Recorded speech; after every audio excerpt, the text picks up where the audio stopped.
सन pharma का profit 27% बढ़ गया, रेवेन्यू भी डबल डिजिट ग्रो हुआ, फिर भी स्टॉक मार्केट ने रिजल्ट को सेलिब्रेट नहीं किया। आखिर ऐसा क्या था जो इन्वेस्टर्स को पसंद नहीं आया? और वीडियो के एंड में मैं आपको दिखाऊंगा कि आज के प्रेशर के बावजूद सन फार्मा ने 1 साल, 3 साल और 5 साल में इन्वेस्टर्स को कितना रिटर्न दिया है। चलिए शुरू करते हैं। सबसे पहले नंबर्स को देखते हैं। रेवेन्यू कंपनी का 15,300 करोड़ हो गया, यानी 10.5% ईयर ऑन ईयर ग्रोथ है। नेट प्रॉफिट भी बढ़कर 2,895 करोड़ हो गया, यानी 27% ईयर ऑन ईयर ग्रोथ है। अब तक तो सब कुछ काफी स्ट्रांग लग रहा है, लेकिन असली रीजन अभी बाकी है।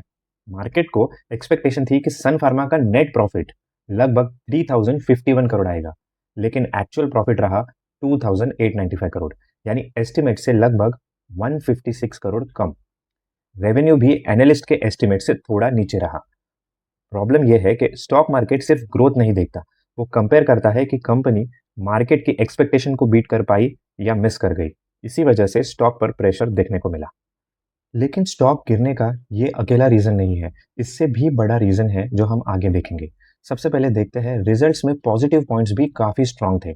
सबसे पहले इंडिया का जो बिजनेस था, इंडिया सेल्स 16% से ग्रो हुआ है, यानी कि 5,475 करोड़ पहुंच गए, जो डोमेस्टिक डिमांड की स्ट्रेंथ दिखाती है।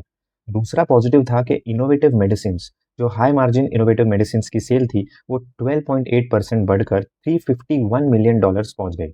ये सेगमेंट कंपनी के फ्यूचर ग्रोथ ड्राइवर्स में से एक माना जा रहा है।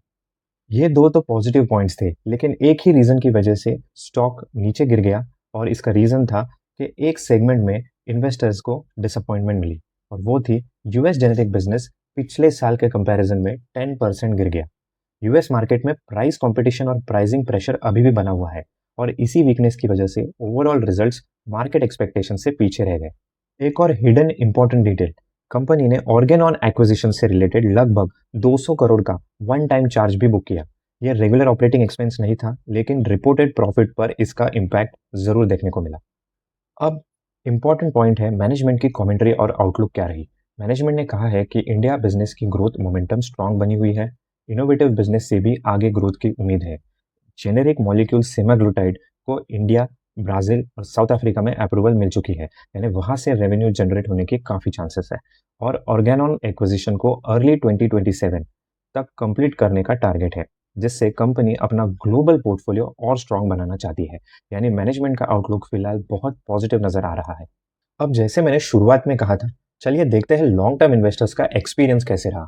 आज रिजल्ट के बाद स्टॉक में प्रेशर जरूर देखने को मिला, लेकिन अगर लॉन्ग टर्म परफॉर्मेंस देखें तो सन फार्मा ने लगभग 1 साल में 18% रिटर्न, 3 साल में 76% रिटर्न और 5 साल में 160% का रिटर्न दिया है। यह दिखाता है कि कंपनी ने पिछले कुछ सालों में शेयर होल्डर्स के लिए स्ट्रॉन्ग रिटर्न जनरेट किए हैं, भले ही शॉर्ट टर्म में मार्केट रिएक्शन कभी पॉजिटिव हो और कभी नेगेटिव। ओवरऑल सन फार्मा के नंबर स्ट्रांग रहे, लेकिन मार्केट की एक्सपेक्टेशन उससे भी ज्यादा थी। इसी वजह से आज स्टॉक पर प्रेशर देखने को मिला। अब देखना होगा कि आने वाले क्वार्टर्स में इंडिया बिजनेस और इनोवेटिव मेडिसिन का बिजनेस कैसे ग्रो करता है, और स्पेसिफिकली ध्यान रहेगा यूएस जेनेरिक के बिजनेस पर। तो अगर आपको ऐसे ही सिंपल लैंग्वेज में क्वार्टरली रिजल्ट्स को डिकोड करना पसंद है, तो वीडियो को लाइक करें और चैनल को सब्सक्राइब कर लीजिए। मिलते हैं नेक्स्ट रिजल्ट्स ब्रेकडाउन में।